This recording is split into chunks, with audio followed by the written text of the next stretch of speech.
Hi everyone, I'm Peaceful Nik the Medium. I'm an evidential medium specializing in healing messages. I'm here to do a mediumship Q&A, and if the mood strikes, I will do some readings. It just depends on how I feel. My lamp has been acting up, so we'll see about what happens with that.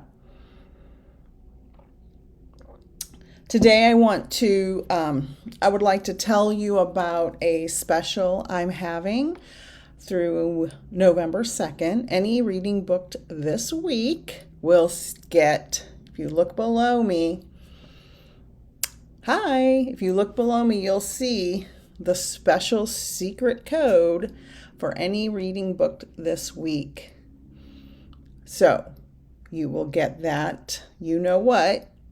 I'm trying not to say the words because when I repost this, the algorithms on other apps don't like it. So when you see that code, you can book. But I can say it now. Any reading booked this week, you'll get 50% off. I just opened a bunch of spots on my calendar. And if you use the coupon code capital letters pumpkin, it will give you 50% off any reading. So I have extended my 3-card pull for tarot for only $10 via email. That is very popular and lots of people are ordering that. And Kathy Behrens and I have the Spirit Exchange on October 27th. If you would like to book that a la carte, it's only $25 to join a 90-minute gallery with Kathy and myself.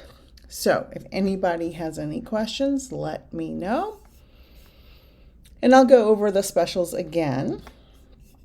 Let me know how my signal is. As anybody who's been watching my lives knows, they've been working on the Wi-Fi in my neighborhood, installing new fiber optic stuff, and it's made my signal lag and sometimes just not work at all. So if you see me lagging, just put it in the chat and I'll open my door. It seems to help when I open the door for some reason. Okay, let me get organized here. So I had a workshop the other night. Hi, how are you, Nanette? I got Dina, I got Holly, I got Nanette. Everybody say hello. Tell me where you're logging in from. And don't forget this right down here. Dun, dun, dun. I just opened a bunch of spots on my calendar. And this is good if you book through the end of the week for that % off. So, hi Shannon. Hi Eileen from New York. So I hosted a mediumship workshop the other night for potential mentorship students because I have 6-month mentorships. And we talked about a lot of different things, and I'm going to talk about some of those today. And if you're interested, you can join that right there. If you're interested in joining the mentorship, or if you just have any questions, that's what I'm here for today. I do sound a little raspy today for some reason. So let me know. All right, we got Pennsylvania, Ashley from Pennsylvania, Tanya, hello, Dina's in Colorado. Okay, so in the mentorship workshop, we talked about spirit guides, we talked about clairs, boundaries and ethics in mediumship. I'm a real stickler for ethics in mediumship because anytime I go live on here, there are scammers who will duplicate my page and they will send private messages, or they'll comment on here after the live, and they'll say, send me a private message. I can tell you this, I will never ask anybody to send me a private message. Yeah, Shannon, that if that happened, yeah, we could talk about that for sure. Yeah, I know things are tight. That's why I give coupons and discounts all the time. uh, because things are tight for people right now. I will never private message someone asking to give them a reading or saying, I have a reading for you, or do you want a reading? It's very interesting, though, because I find that when the scammers send people messages or ask them to send them a message, the number of people that do it surprises me, because anybody on here can book a reading with me on my website. I don't have to send you a comment for you to book a reading. So just know that anybody in the world can book a reading right on my website, right there. So you don't have to wait for me to message you. My readings are open to anyone. Hi, Carrie. Northern Ontario. How cold is it there? I don't know. I don't know a lot about Canadian geography. I do know I want to go to Nova Scotia. I want to go to Oak Island someday. I'm a huge Oak Island nerd. I love mysteries and treasure hunts, and Oak Island's a real place in Nova Scotia. Hi, Christine from Arizona. So just know that you don't have to get a chat from me to get a reading. Good afternoon, Abby. So ethics are important. I would never private message or say, hey, send me a message and I'll give you a reading, because you can book your own reading.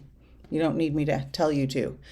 If that worked, I would be messaging everybody and do readings 24/7, which would be exhausting. Okay, so we also talked about boundaries in the workshop. And please, if you have questions, please ask me in the chat, because I want to answer questions today. And if I get my mind right, I'll do some readings. 23C, 73F. Usually it's much cooler. Yeah, that's interesting. I mean, it's not much warmer than that here, and I'm in Florida. That's very unusual. You should be freezing up there.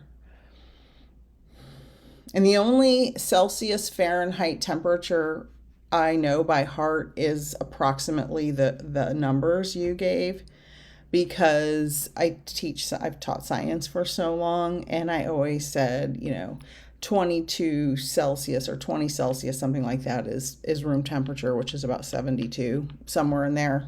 I may be off a little bit, but other than that, I don't know any of them by heart. 76 in North Carolina. Okay. Yeah, I think it's going to be 80, 81 here today. I'm in Central Florida. Okay, so boundaries in mediumship are important, because we can't just let spirit come in willy-nilly all the time. I have a student that went through my beginner's mediumship class and my intermediate class, and I begged her to stop letting the spirits talk to her all the time. She's like, they just talk to me and I just listen, and et cetera, et cetera. And I'm like, you can't just let them talk to you all the time. It will affect your life. You can't be allowing them to always just come through, because they won't stop. They don't know to stop unless you tell them to stop coming through. So you have to have boundaries in mediumship. You can't always be reading for people. I notice that when I take a week off of my readings, because when I have to travel for my other job, I take those days off, and then I'll take a few days off to recover, because I'm getting older. I don't bounce back like I used to. But then when I start doing my readings again, it's like I'm rejuvenated, because I've taken a break. And Spirit knows my pattern. When you do readings regularly, they get to know your pattern and what you're doing. Like, they know when I come in my office, this is where I do my readings. However, they also know I do my other job from the same space.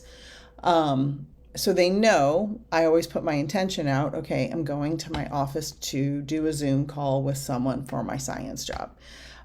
So they know, but sometimes I'll be talking to someone from an organization, a science organization, and we're planning some project.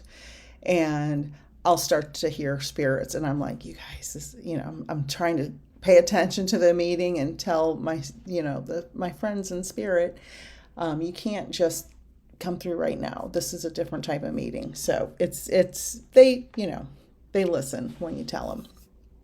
Okay. Am I glitching at all? All right. We also talked about moving your mind to spirit. Now, if anybody wants to practice that, we're going to practice that right now. And this is also a good time. Okay, perfect. Thank you, guys. This is also a good time to find your spirit guide. So this is kind of like 2 for 1. You can do this practice, what I'm going to explain here in a minute. You can do this to connect to spirit, or you can do this to connect to your spirit guide. So you want to start. So when you want to connect to spirit, you want to start by being in a place free of distractions. You don't want a lot of noise around. You don't want, a kid or a dog or a husband or a wife to pop in and bother you, because it'll break your concentration, especially if you're new. And so you want to be free of distractions. You want to clear your mind, maybe for a few minutes, sit in a meditation, a silent meditation if you can. That's easier for some than others. And you want to take 3 cleansing breaths in through the nose, out through the mouth. And you're thinking, your intention is, I'm going to connect to spirit, okay?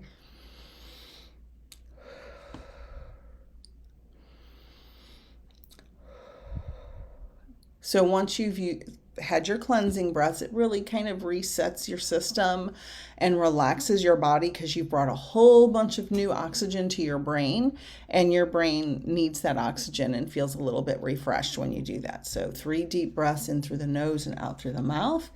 And then you want to imagine lifting your awareness in your mind. You can close your eyes or leave them open, whatever works for you. But you want to imagine lifting your awareness, lifting your consciousness up to another realm, or to the spirit world, however you define it, however you understand it. So we've gotten free of distractions. We've taken some quiet time, 3 cleansing breaths, and now we're concentrating on lifting our awareness with our intention to connect to spirit or find our spirit guide, whichever one you're doing at the time. It kind of all works the same. So we're lifting up our awareness, and we're going to expand our awareness. So sometimes when I practice this, I imagine a big bubble reaching out to envelop either the spirits I want to contact if I'm doing a reading, or to find my guides if I want to lead someone through finding their guides. So you're imagining this big bubble of your consciousness, and it's going to it'll contact or envelop the edge of another consciousness. Sometimes you can visualize bringing your guide or your loved one in spirit close to you.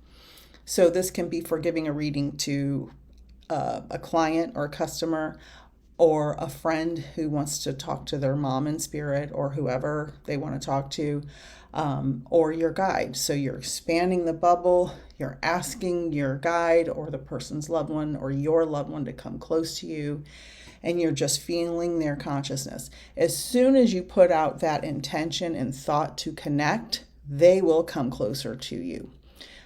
It takes practice. Most people won't do this perfectly the first time. It might take 10 times, it might take 3 times, it might take 100 times. but you have to make a practice of this if you really want to connect. So practice, practice, practice. So we've lifted and expanded our awareness. We're pulling forward the consciousness we want to connect with, whoever that may be, and moving our mind into that realm, into that connection.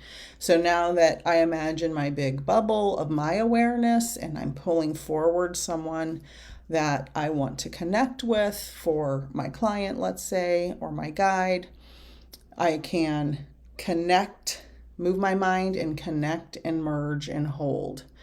So there's a lot of steps to this, but it's much more simple than I may be making it sound. So we're connecting and we're holding and we're merging with that consciousness. Once you've done this regularly, you don't even have to think about it very much. It just happens naturally once you've done reading after reading. This might take 30 seconds to accomplish. But when you're practicing, you have to go through the steps until you perfect it. And everybody might do it a little bit differently. It doesn't have to be exactly the way I'm describing it. Everybody will get their own technique to their liking.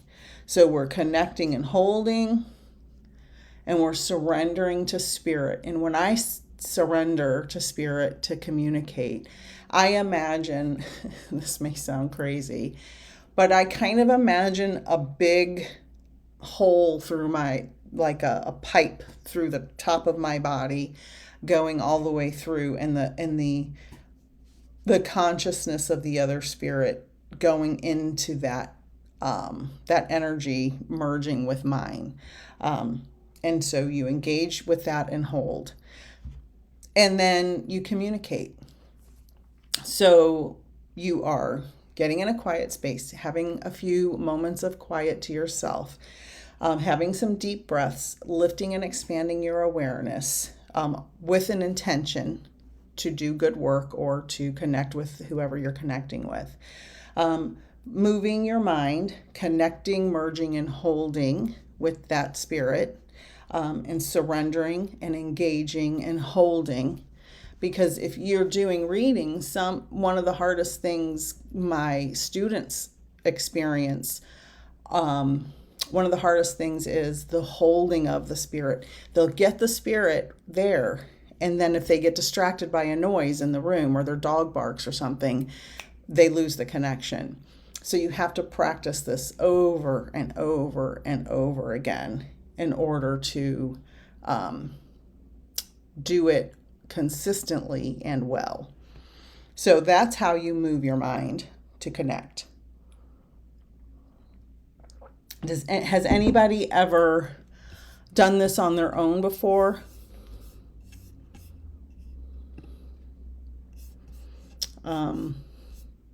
Somebody say hi. I haven't had any chats in a while, and I usually have some questions by now. Does anybody have questions about the 6-month mentorship, aside from Shannon's question?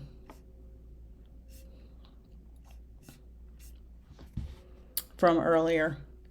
And also, Shannon, there's also a way to, you asked me about the different months and the payments for the mentorship. We can always arrange a plan together ahead of time. Carrie has tried once before. How did it go, Carrie? I'll never forget my first connection in my first mediumship class. Breathing and connections as you were taking. I'm still here. Okay, perfect. It didn't work. And that happens. That's why we have to practice and practice. You have to be free of distractions. And you have to be ready and prepared. You're welcome. My very first 5 minutes of my first mediumship course I took, I knew nothing about mediumship. Zero. Absolutely nothing. but I was having these experiences I've told many times before. I knew nothing about mediumship, and I get on the class, everybody introduces themselves, and my mentor said, okay, make a connection to spirit. And I'm like, I don't know what to do or how to do that because I didn't have any mediumship training. I had watched some videos on YouTube and that was it. And you can find a lot of good information there. I have tons of good stuff on YouTube. Carrie in a quiet place, just my dog snoring away. Okay, so you just have to keep practicing. Keep practicing, and find your own way.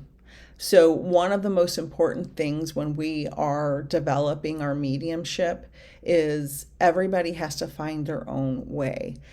I, as a mediumship mentor and a teacher for over 20 years in general and in mediumship for the last few years, I don't believe in forcing anyone to do things my way. Everyone should have a choice and develop their own technique and pattern of doing mediumship. You can't force someone to do A, B, C, and D if their mind is programmed to do LMNOP. Everybody will find their own technique. So you just practice in whatever works for you, go with it. And it may change over time. That was just one way of me explaining the main points of how to get it done. Thank you very much, Carrie. Appreciate that. Dina says, off subject, but I asked you last week where my son went. Not getting signs for 2 months. Later that night, my signs were back. I guess he heard us. Perfect. Oh, that makes me so happy. Because they do hear us. And I think that's beautiful. Because once you put that signal out, like I say all the time, we put our little antenna up. So you were talking about him to me, and all the other people were there. And so everybody's like putting out their antenna, thinking about the signs from your son. If it was 5 people or 50 people or how many ever people were there, they're all like, oh, Dina needs to get signs from her son. And the other people may not have thought twice about it, but the signal went out. And that's beautiful. Absolutely wonderful. I'm so glad. Shannon says it's hard to find a quiet place to practice. A good time is in the shower. And I say that because water is very neutralizing to emotions and energy. I could go into a whole science thing about water. It's a neutralizing polar molecule. Has a little bit of a positive charge on it, so it neutralizes negative energy. That's a scientific fact about the positive charge. But in the shower, most of the time, most people are in the shower alone, most of the time, wink, wink. And it's a place where most of the time you won't be bothered, and taking a shower is pretty much a pattern you don't have to think about. You've taken a million showers in your life probably, and you don't have to think too hard about the steps it takes. So when you're in there and you're washing your hair and whatever you're washing, just try to practice connecting. I've had some weird stuff happen in the shower as far as spirit is concerned, and because I'm usually alone and it's quiet. I work from home, so nobody's here when I'm getting ready in the morning. So, hi Dee, I haven't seen you in forever. Okay, yeah. Shannon, you can take a bath, you can take a shower, just going in the bathroom. You know how, I don't know if there's any men on here, but the women on here know men. You know how men it is rumored that they take exceptionally long bathroom breaks at home. Anybody familiar with that? You're like, what could be taking so long? Anybody else ever have that thought? If you know a man, doesn't have to be a spouse, just any male person. Maybe you need to start taking longer bathroom breaks. D, yes, I just put up a coupon. It is going to go right across here for anything booked by the end of the week through November 2nd. I just opened a bunch of dates on my calendar. So here's the coupon for half off. So perfect. Perfect timing. You came on here for the right, just at the right time.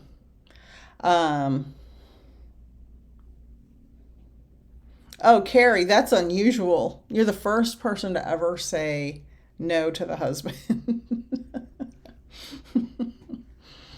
That is, I want more people to chime in on that. Because I have two sons, two adult sons as well as a husband. And I'm like, I'd be bored to tears. Anyway, I'm just, I don't know, being funny or silly or goofy. Anyway, maybe we need to take longer restroom breaks is what I'm saying. Get some time to ourselves. Get some time to ourselves. So again, for anybody who joined later, look down here. This is running for anything through November 2nd. That is booked by the end of this week. I also have this special that is still on my website that has been very popular. And that is something that I take a lot of time and concentrate and pull your cards for. And right here, you can book right there. So thank you. OD, that is amazing. Well, she can book a lot of readings now when she gets paid, right? That, congratulations. That's wonderful. She deserves it. She deserves it. For sure. Congratulations. Tell her that. Because I haven't seen you guys in a long time. So yeah, that's wonderful. Any questions? I was hoping the other night I was on a live and I had so many questions that I couldn't hardly keep up, but I made a lot of content out of it. This morning I was snipping the video like crazy and making content. Anybody here have a relationship with their spirit guide?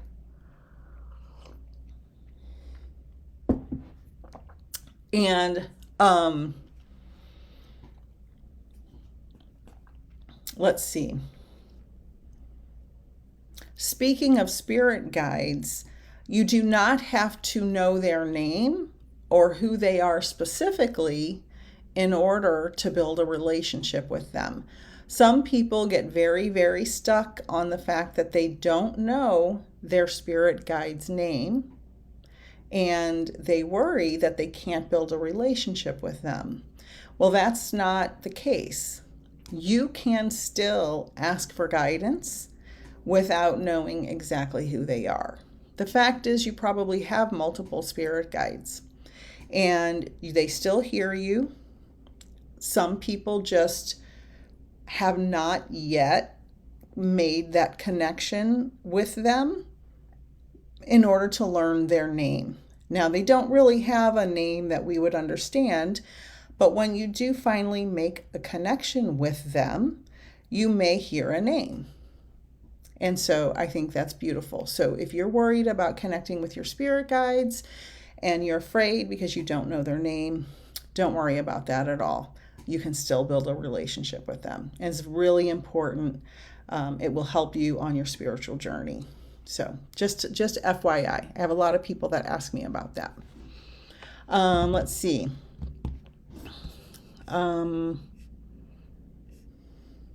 Okay, Eileen. Oh, a whole bunch of people just popped in. Hi, Cindy. Happy Monday. Hi, Carol. How's that new place? I know you love it. I bet it's so peaceful. Eileen has a question. Will those in the spirit who have been awful in life need to be forgiven before they can be released from you? Do you mean released from Earth? So let me get a little lippy. My lips get dry. As far as people who have been awful in life, they still cross to the spirit world, regardless of what religions have taught us. Spiritually speaking, everyone crosses to the spirit world. Now, if you've been a normal person in your life and you have not purposefully or intentionally harmed others on a regular basis, you will go be greeted when you cross over to the spirit world by your loved ones in spirit who pass before you, by your guides. You will know telepathically, immediately, who all of these souls are, whether you knew them in this life or in a previous life, or just from the spirit world. When it comes to awful people who do awful things, all evil is human made. Spirit is not evil at all. So when some human passes away and goes to spirit that has been an awful human, they have to be reacclimated, retrained, reoriented. They have to go through a life review, which everyone does. And the best way I've heard the life review described is the soul feels every feeling that it made any other human feel while they lived their last life. So if you've been a kind and wonderful person, you will feel kind and wonderful things in your life review. If you have been a horrible person that has hurt people, you are going to feel that pain you caused. Now, it is very common for people who cause pain to be, psychopaths or sociopaths, and they don't have any empathy and cannot even understand the amount of pain they cause people. They cannot compute it in their mind, but their soul will feel that pain when they cross over. So if that's a form of hell, when I realized that and I matured a little as a person, I kind of changed my attitude on some things. I've not always been perfect, as no one has, but it is a learning process. There is some grace for people who have been subjected to a lot of pain and don't know that there's another way to treat people. And they grow and learn from their mistakes, of course. But when it comes to people who never learn their lesson and they just continue to be a terrible person, they have to re-experience all of that pain. So everyone crosses over. What they experience when they get there depends on how they live their life. Great question. Thank you for that.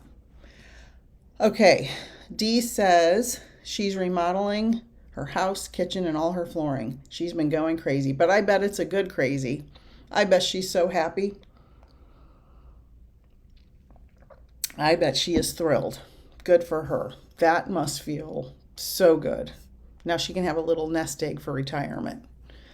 Okay, let's see. Shannon said yes, but I don't remember to what. Sorry. Dawn, think I have a set place I go when I'm trying to find them. Yes.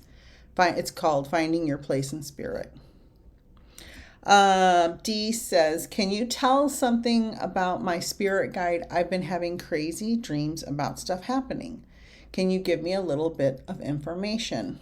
I'm awake around 3:30 or 2 a.m. Dee, I'm not sure what you're asking exactly. I will answer that, but do you want to know why you're awake, or do you want to know if it has something to do with your spirit guide? Just clarify that a little bit for me. Okay, Shannon, bye, honey. License plates and stuff associated. Yeah, that's a good one. She's saying she sees license plates associated with her spirit guide. So numbers, letters.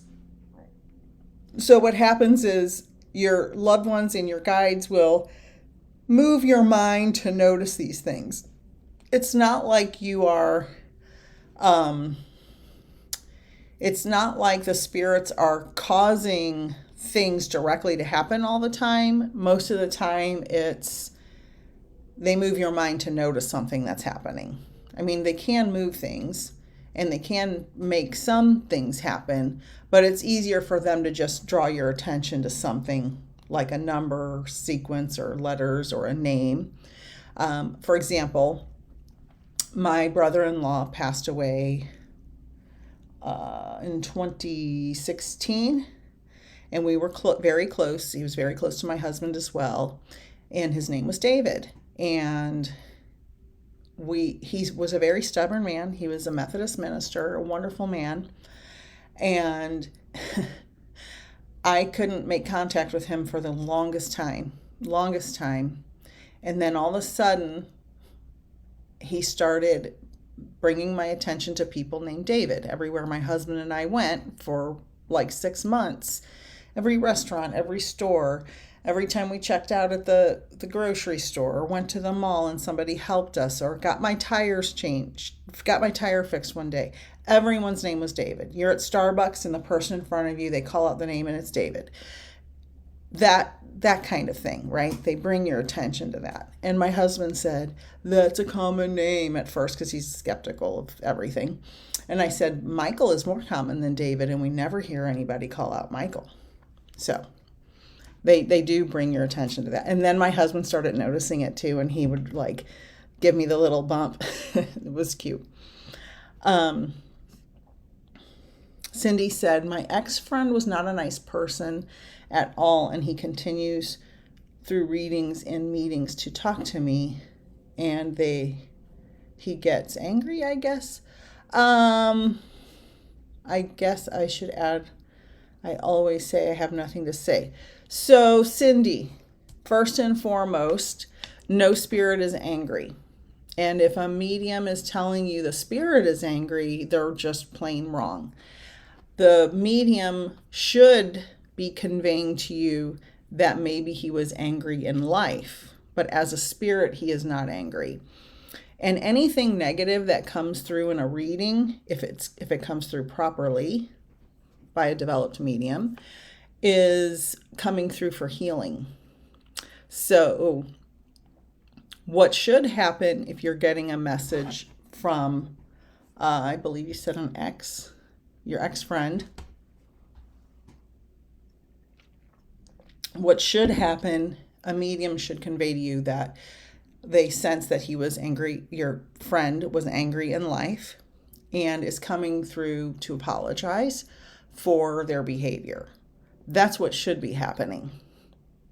If a medium or psychic's telling you a spirit's still angry, they're wrong. They're wrong and they're unethical. But you have to pay attention to the wording because they may not have said that. So you have to really pay close attention to the wording. And they do come through a lot to apologize. I gave a private reading the other day, and a parent of someone came through that they wanted nothing to do with. But the spirit wouldn't go away until I gave them the message. And I understand, being a victim of abuse myself, that some people you don't want to talk to. But they do come through with apologies, and they want you to know that they're sorry for their behavior.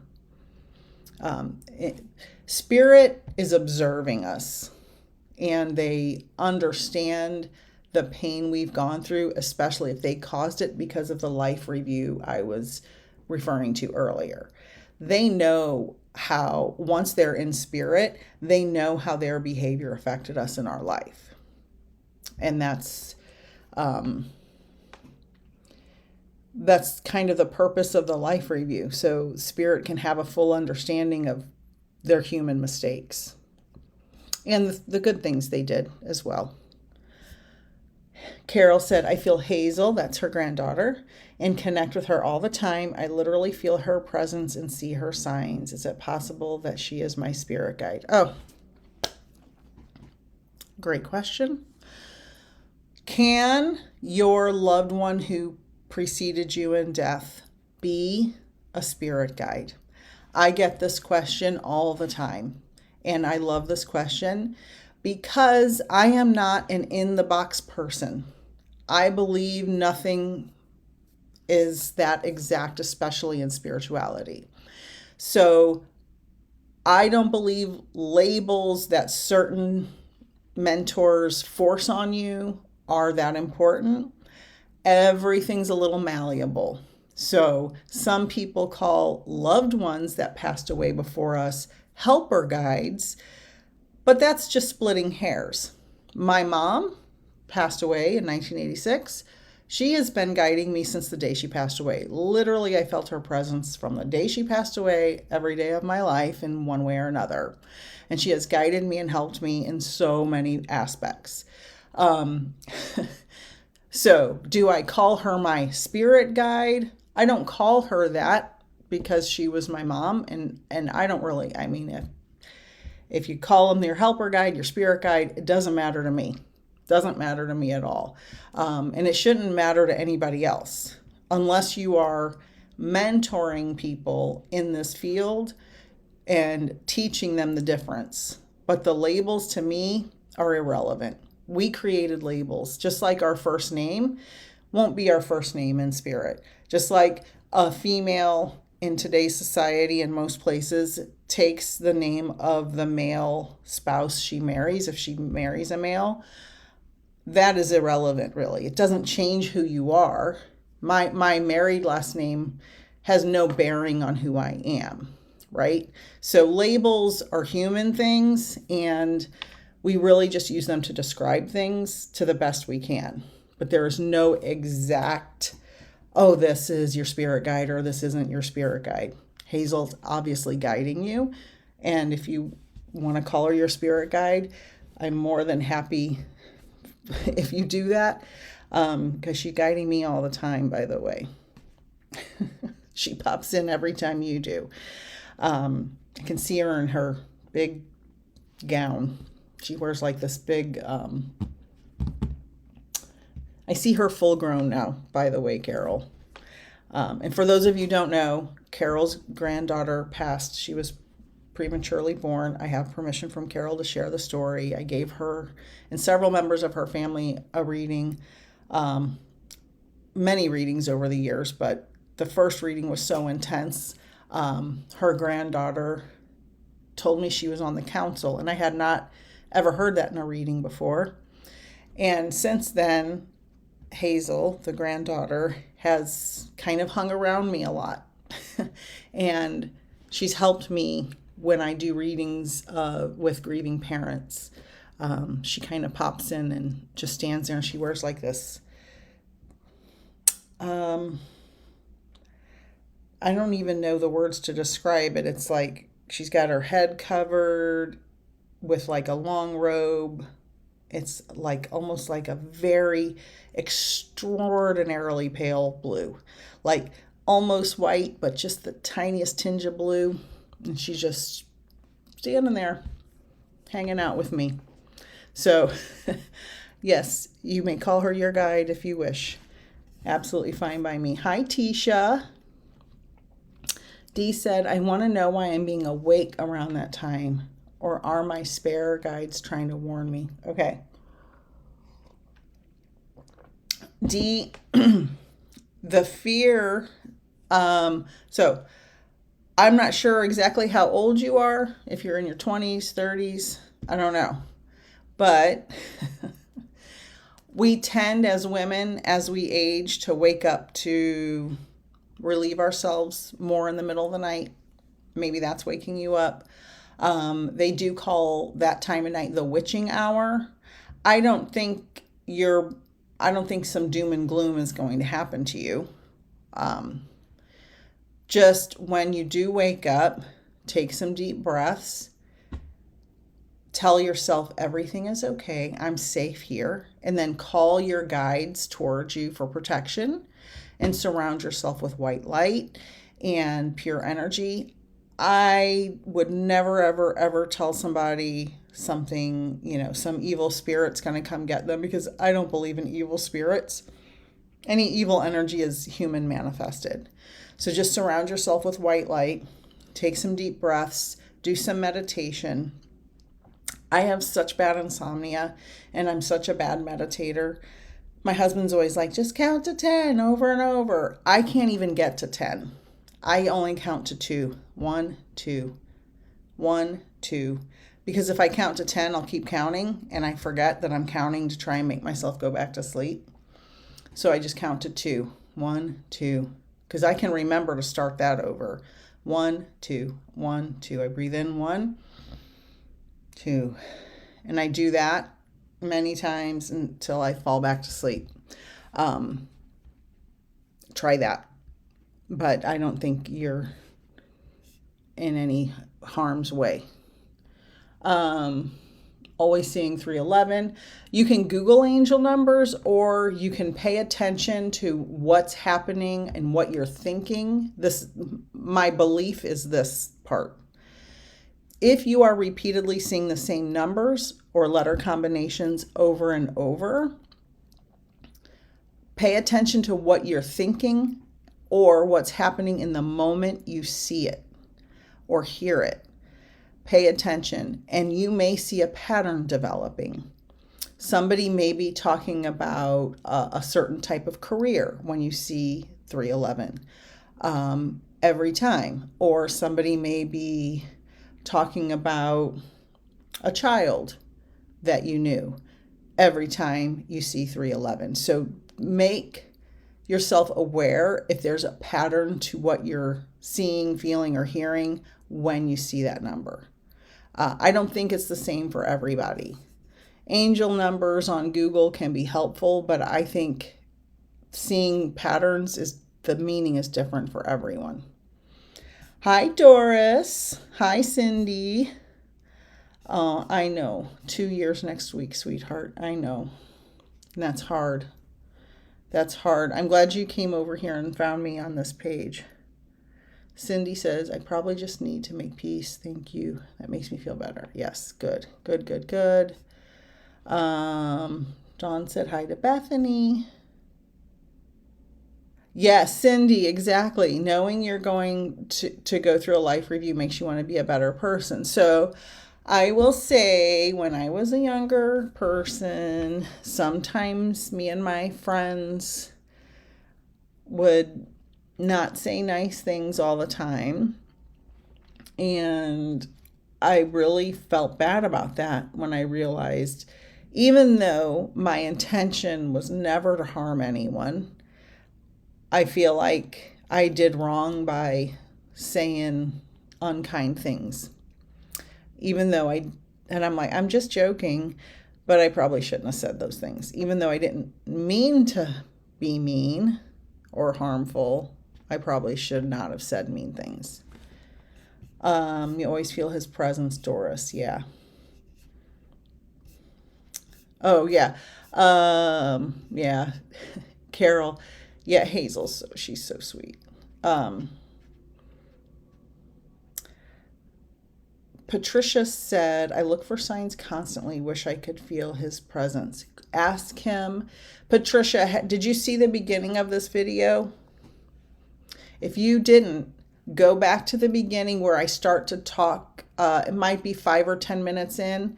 I start to talk through connecting to spirit and moving your mind to spirit and surrounding, taking deep breaths, lifting your consciousness, expanding your consciousness. Go to that part and it walks you through how to connect and feel their presence. And it may be 5 or 10 minutes long. I don't know how long I talked about that, but it's towards the beginning. And I'm talking about connecting to spirit. And watch that as many times as you want. It'll be posted on here. You should be able to rewind the video. D's 37. Do you feel like you get up to relieve yourself? Because that's the age when the bladder starts to go. I'm I'm mid 50s now, and it doesn't get any better. Carrie says, I believe that very much. For example, my daughter that recently passed wasn't on speaking terms with her dad. She was in therapy trying to figure it all out. She told me she didn't want her dad at her funeral about 6 months before she died. Well, I remember that. Oh no, the comments are moving. Sorry. I remembered that and took it as a dying wish kind of thing. So when we had the celebration, I told her father that it would probably be best if they had their own celebration. I felt bad that he wasn't there, but my living children didn't want him there either.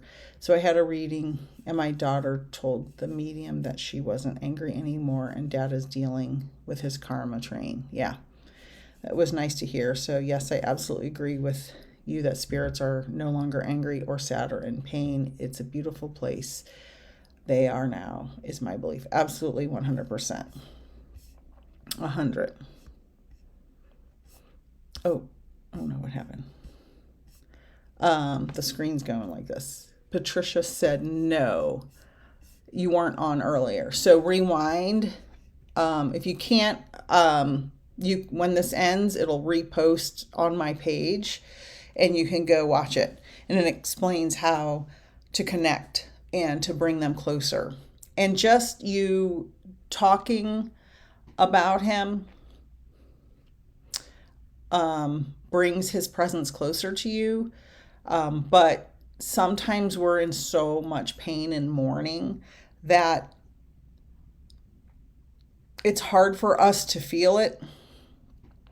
And sometimes another thing that happens is our loved ones in spirit sometimes want us to do some human healing. So they kind of hold back from letting us know they're there.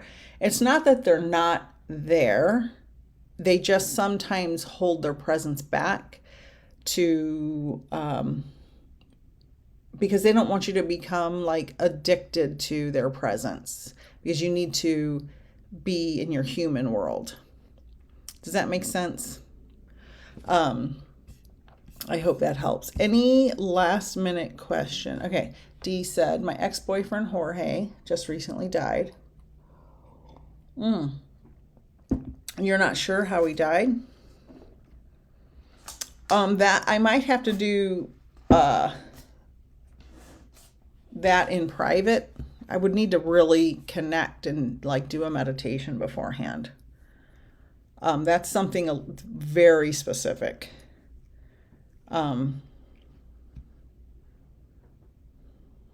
I'm seeing things in my head, but I don't want to say it if it's on this public forum, because it's not good. Okay, so just to let everyone know, you can book any private one-on-one readings right here on the scroll, as you see. I also have a special running right now. I just opened a bunch of dates and times on my calendar. And as you see this going by, and there's a code at the end, and this is for anything booked by the end of the week through the date of November 2nd. And this is good for the 20 and the 40-minute readings. So use that, share it with your friends and loved ones. I also have this special, the 3-card tarot pull by email for only $10. And that is a steal if you're into tarot. And I work really hard on those and share that amongst your friends and family as well. Okay, so let's see. And this is where you can book all that stuff. Dawn said, my dad keeps saying I need to forgive in order to move on. but I don't understand. I did forgive him. Who is he saying that to? You, like in mediumship readings, or how are you getting that information, Dawn? And Doris, yes, Jackie will be, your loved ones in spirit are always with you. Always with you. You do not have to worry about that. And Dee said, oh, you don't know. Okay. So can you find out? Like, do you know any of his people? Can you find out? Of course, Dawn. If she wants a one-on-one, just it's on my website. It says, it's like in the top row if you're on the computer. It's like the third thing. The tarot card pull. It was through a reading. Yeah, that's okay. Your email's fine. Yeah. Just when you book it, there's a little space to put a comment and just say that it's for your mom and what her first name is. So, because when I do the pull, I connect to their name. So the energy is correct for them and not for you. And it was through a reading. Sometimes when mediums give readings and they say something like, your dad wants you to forgive him, but you feel like you already have, that can be part of the evidence that that's a process you went through, and the medium's just receiving that information as he wants you to forgive him, but you've already forgiven him. But that's just part of the evidence that you went through that.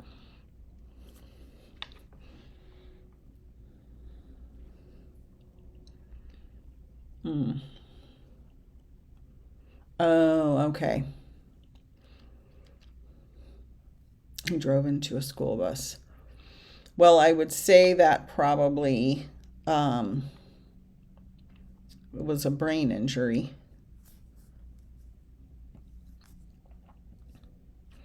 Dawn, so you're not confused about that anymore?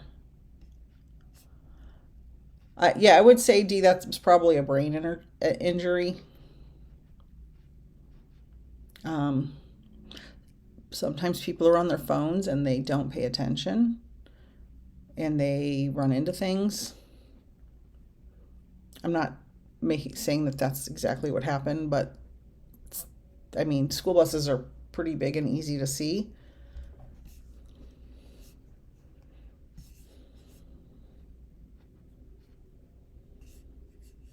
Okay, you're welcome, Dawn. Doris says, can you tell me anything more about when he died? Did he know what was happening? So most people prior to their passing do have an understanding that they are going to pass in some way. They have an instinct or an intuition. Our soul agrees to have certain exit points in life, and most people do have some awareness prior to their passing. Even if it's sudden, they do have an awareness. About a month before my mom passed away, she was 40 years old. About a month before she passed away, I was sitting on the couch and she was talking to me, and she said, I'm going to die soon. And she did not have a terminal illness. She passed away a month later from pneumonia. So most people do have that instinct that they're going to pass, because whether we know it or not, our higher self is communicating with us all the time. Okay? Yes, it was sudden. I understand. So he probably had an instinct, but we blow it off, right? We blow it off. Most people are like, we blow off a lot of instincts as humans because the world is so noisy. Things are so happening around us constantly. So we are animals. And I say this all the time. Humans are animals. We have all of the access to all of the animal instincts. That is biologically true. For those of you who don't know, my bachelor's degree is in biology. So we have all the human instincts. We evolved along with animals. And so as we developed society and technology, we unlearned the instincts we needed. So you've heard of shamans and oracles going back thousands of years. Those are people who still stayed tapped in to those instincts, like a psychic or a medium today. We all have that ability to connect, but most people think it's a coincidence, or they blow it off, or they just don't believe. So think about that. My brother, Sandy said, my brother always told us that he wouldn't live to 21. He was killed in a freak accident at 20. Exactly, Sandy. Exactly. My mom's dad died at 38 years old when she was 4 years old. And my entire life, she told me, I'm going to die young. I'm going to die young like my dad. She told me and all of us siblings repeatedly our whole lives, I'm going to die young. I'm going to die young. And a month before she died at 40, she told me, I'm going to die soon. And there was nothing, I mean, she was an alcoholic, but there was nothing medically wrong with her to where she would have known medically that she was going to die. And a month later, she got pneumonia. We took her to the doctor. She died that day at my feet in my bedroom. That's why I have insomnia to this day. Anyway, on that note, yes, we know things. We know things. Thank you, everyone, for joining. Cindy said my 19-year-old started saying that about 6 months before he passed, he told everyone. Yes, we know because we are connected to our higher self. Exactly. I have run out of voice and bladder room, so TMI. But I am so grateful for all of you who joined today. I appreciate you being here. I love the questions, and remember all my specials that are scrolling along the bottom of the screen. And the coupon, 50% off anything booked by the end of the week through November 2nd for the 20 and 40-minute readings. It's a steal. I just opened a bunch of dates and times. Thank you. Mwah, mwah. Thank you, everyone. See you later. I will be live again soon. Okay, bye.